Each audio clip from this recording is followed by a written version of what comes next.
ఇక skilling, upskilling, reskilling కార్యక్రమాల్లో భాగస్వాములు కావాలని పారిశ్రామికవేత్తలకు రాష్ట్ర ఐటీ పరిశ్రమల శాఖ మంత్రి శ్రీధర్ బాబు పిలుపునిచ్చారు. తెలంగాణను స్కిల్ క్యాపిటల్గా తీర్చిదిద్దేందుకు రాష్ట్ర ప్రభుత్వం ఈ కార్యక్రమం చేపడుతున్నట్టు తెలిపారు. మారుతున్న సాంకేతికతకు అనుగుణంగా పరిశ్రమలకు అవసరమైన రెడీ టు వర్క్ ఫోర్స్గా తెలంగాణ యువతను తీర్చిదిద్దేందుకు ప్రణాళికాబద్ధంగా కృషి చేస్తున్నామన్నారు.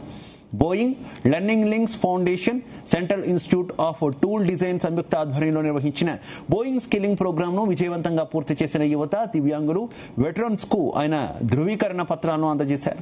టెక్నాలజీ, ఏఐ వేగంగా అభివృద్ధి చెందుతున్న నేపథ్యంలో పరిశ్రమలకు అవసరమైన నైపుణ్యాలు కూడా ఎప్పటికప్పుడు మారుతున్నాయని మంత్రి శ్రీధర్ బాబు అన్నారు. ఆ దిశగా యువతను తీర్చిదిద్దాలంటే ప్రభుత్వం, పరిశ్రమలు, పరిశోధన సంస్థలు, నిపుణులు, విద్యా సంస్థలు సమన్వయంతో పనిచేయాల్సిన అవసరం ఉందన్నారు.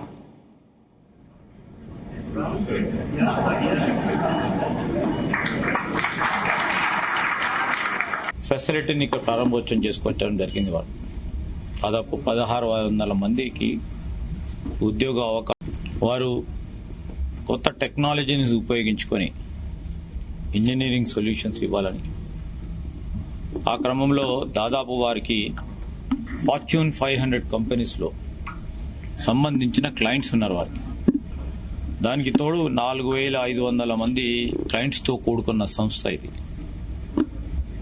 ఈ సంస్థ కొత్త సాంకేతిక పరిజ్ఞానాన్ని ఉపయోగించుకొని కొత్త సొల్యూషన్స్, కొత్త ప్రోడక్ట్స్ తీసుకురావాలని ఆలోచన చేస్తూ మన రాష్ట్ర యువతకి ఉపాధి కల్పించాలి, వారిలో ఉన్న ఆలోచన తీరుని, వారిలో ఉన్న మేధాశక్తికి అవకాశం ఇవ్వాలనే ఆలోచన దృక్పథంతో వారు ఇక్కడికి రావటం చాలా సంతోషం, అభినందనీయం. వారిని స్వాగతిస్తా ఉన్నాం రాష్ట్ర ప్రభుత్వం తరఫున. ఇంకా చాలా మందిని మన ప్రాంతానికి సంబంధించిన యువతీ యువకులకు ఉపాధి కలిగియాలని వారు ఇప్పుడు మొదలుపెట్టిన ఈ సంస్థ తొందరలోనే ఇంకా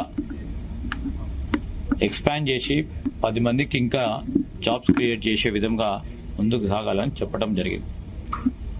ఈరోజు నేను ప్రత్యేకించి నిరుద్యోగ యువతీ యువకులకు సంబంధించి సాంకేతిక పరిజ్ఞానం పెరుగుతూ ఉంది. పెరుగుతూ ఉన్న తరుణంలో కొత్త టెక్నాలజీస్ వస్తూ ఉన్నాయి. దాన్ని అలవర్చుకునే ప్రయత్నం చేయాలి, దాంట్లో ప్రావీణ్యతను పెంచుకోవడానికి ప్రయత్నం చేయాలి. చేస్తున్నప్పుడు ఇలాంటి సంస్థలు వచ్చినప్పుడు వారికి ఉద్యోగ అవకాశాలు కలగడానికి అవకాశం ఉంటుంది. What Octave does is it supports software for all the mission critical assets across all industries and public safety. At Octave India, we have the product development throughout our portfolio, which spans across design, build, operate and protect. These are the 4 pillars we covered. Take a asset, we help them in designing it, building it, operating it and protecting the facility. What we do in Hyderabad, we recently started doing a AI-focused mindset, and wherein we are partnering with our customers, and we are calling it co-lab, co-innovation with customers. So that means that we go into 11-week cohort with the customer, we take up their problem statement, sit with them, identify the models, what we have to do, problem state. So technology and customer coming together is nothing. The insights are fantastic. We did the first cohort and it's very successful. We are currently working with 5 key customers that we are working on this collab program.